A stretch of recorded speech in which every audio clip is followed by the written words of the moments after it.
dia, kami punya pastrami. Pastrami ni adalah daging yang di brine selama 8 hari. Kemudian dia akan di smoke selama 12 jam. Okay. So daging yang kami guna ni adalah daging daripada Australia. Okay. So ini bahagian brisket. Bahagian brisket ni adalah bahagian dada. So basically kami ada 2 jenis roti. Jadi roti focaccia. Okay, dan lagi satu adalah roti Pakistan oregano, roti sam.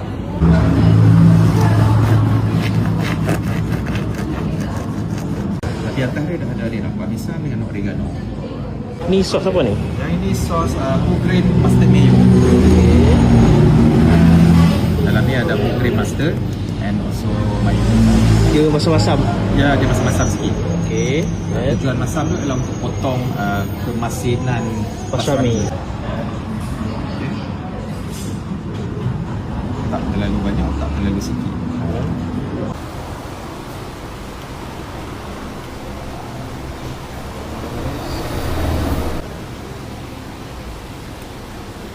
Ni 300 gram. Ya, 300 gram.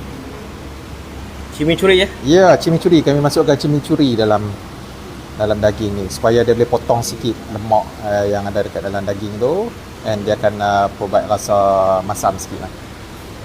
Untuk top dia kita akan menggunakan Russian dressing.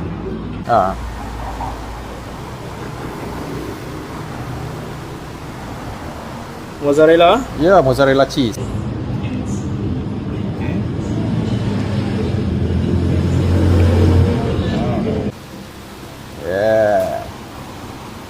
Signature baru kita Camel Kopi, kita akan buat kelapa pandan latte.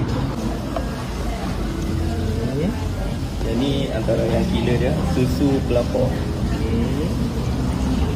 Tengok dia jadi hijau. Kita rasakan kopi.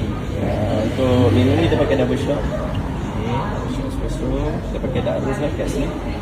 Krim pandan. Krim ni dia rasa pandan sikit.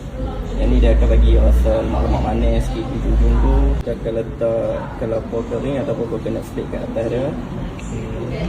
Okay, yang ni kopi kelapa pandan latte kita. Yang first tadi kita buat, harga dia RM15 sahaja.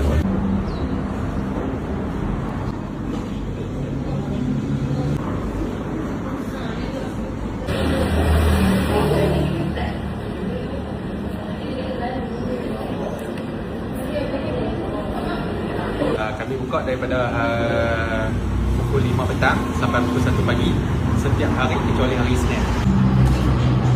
Inilah dia.